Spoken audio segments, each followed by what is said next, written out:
રામ રામ ભાઈ સારાને આપણું ગામવાલ ન્યૂઝ મને ઘણું ઘણું સ્વાગત है। मैं आपके साथ केड़ा भी वेला वीडियो लेने आपके साथ लवने की कोशिश करूँगा और आप चैनल सब्सक्राइब कर वीडियो ने लाइक कर कमेंट बॉक्स में कमेंट कर दो वीडियो शेयर कर दो क्योंकि मैं आप ओसिया विधानसभा और राजस्थान की कई विधानसभा और वीडियो लाऊंगा। आप दिव्या जी भाषण देखो नामांकन रैली ओसिया। मैं 2009 में 5 मार्च में उस ग्राउंड में आई थी अपने दादा के साथ। 24 साल की उम्र थी मेरी, आज 39 है। 24 साल की उम्र में मैं आई थी। मैंने अपने जीवन का दूसरा उद्बोधन दिया था। पहला मैंने सुरपुरा में भोपालगढ़ में 10वीं कक्षा में दिया था और मेरे दादाजी ने कहा था, मेरे पिता ने कहा था, देखिए एक छोटी सी बच्ची लेकर आए हैं और इसको आपको सुपुर्द करते हैं। अब ये तैरेगी कि डूबेगी ये आपके हाथों में है। हम हमारी बेटी अब आपको दे रहे हैं।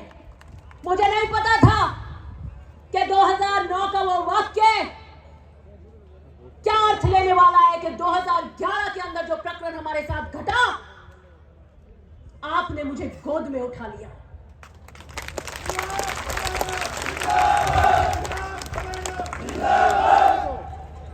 कभी सूर्य की इतनी सी किरण की तपिश नहीं हुई मुझे। मैं पलकों पर बैठी ऐसे मुझे परवरिश दी। कांटा नहीं छुपा मुझे कभी जिंदगी में। राजनीति का राह सीखी रही थी कि पता लगा ताश के पत्थरों की तरह मेरा घर बिखर गया।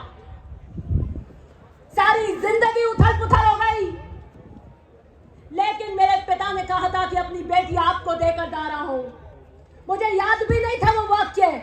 आपने रातों रात मुझे गोदियों में उठा लिया, पलकों पर बिठा लिया कि हम खड़े हैं दिव्या तेरे साथ में। जब तो मैं आपके यहाँ एमएलए का चुनाव लड़ने भी नहीं आई थी कि हम खड़े हैं परिवार के रूप में चट्टान बनकर। मैंने उस वक्त विचार किया। मैं मेरे पिता से मिलने गई 3 दिसंबर 2011, मुझे आज भी याद है। उनको जैसी किया गया और मैं और मेरी माताजी और हम मिलने गए। अपने आप को मैंने खड़ा किया और मेरी मम्मी को कहा कि एक भी आंसू नहीं आना चाहिए आंख में। उनको लगना नहीं चाहिए कि उनका परिवार उनके बिना बाहर क्या करेगा। हमें अद्भुत साहस का परिचायक बनना है। और मेरे पिता आए जोश के साथ और जुनून के साथ, मुस्कुराते हुए आए, मुझे गले लगाया और मुझे कहा, दिव्या जिंदगी के नए रण के लिए तैयार हो जाओ, कमर कस लो, अब तुम नई जिंदगी का नया सफर तय करोगी। 3 दिसंबर 2011 मैं घर गई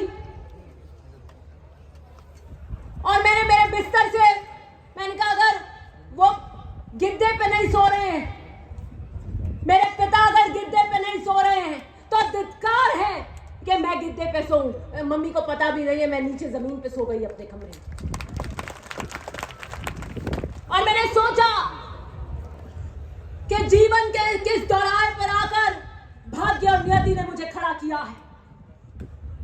लेकिन करना क्या है? या तो मैं घर बैठ जाऊं, एसी लग रहा है, या मैं परशुराम मदेरना, महिपाल मदेरना, राजस्थान के किसान राजनीति के झंडे को बुलंद करने के लिए नंगे पैर कर्तव्य पथ पर उतरूं। 2 रास्ते थे, 2 विकल्प थे। एक चुपचाप आराम से बैठ जाना और एक संघर्ष पथ पर निकलना। मैंने संघर्ष पथ को चुना और तब चुना जब संघर्ष का सबसे बदसूरत रंग वो जोधपुर सेंट्रल जेल में रोज देखती थी। मुझे पता था कि राजनीति जेल भी ले जाती है, तब भी मैंने संघर्ष पथ को चुना। मैंने चुन्नी में गांठ बांधी कि जब मदेरना साहब 52 में न धौली न सफेद उन सड़कों से राजनीति के अंदर आकर अपनी नई धारा तय कर सकते हैं आपके लिए, तो मैं तो उनसे बहुत बढ़िया परिस्थिति स्थिति में हूं, मैं भी कर सकती हूं।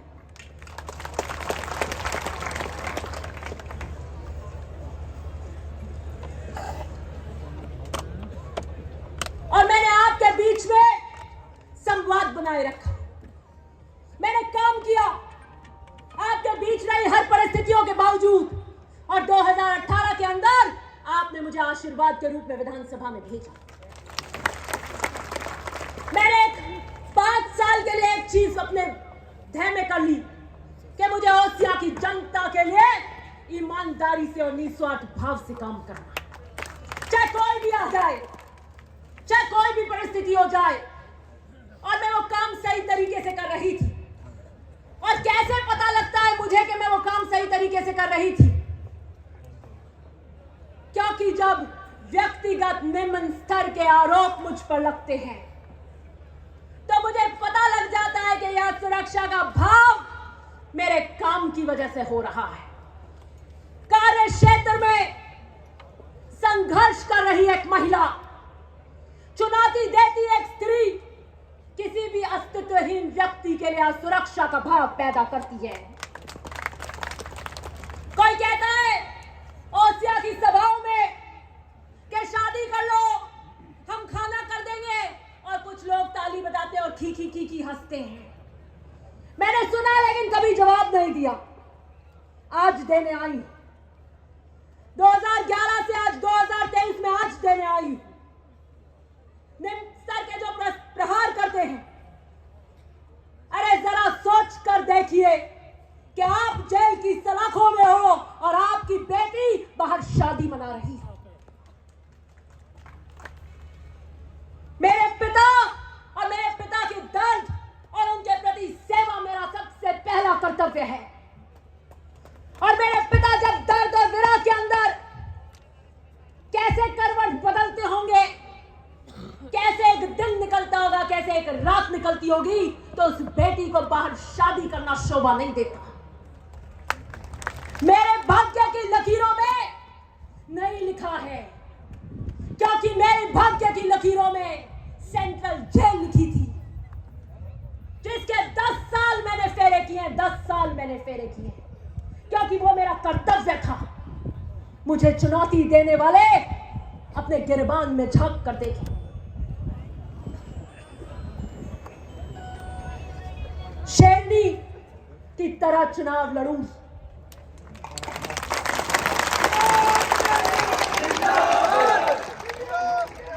जिंदाबाद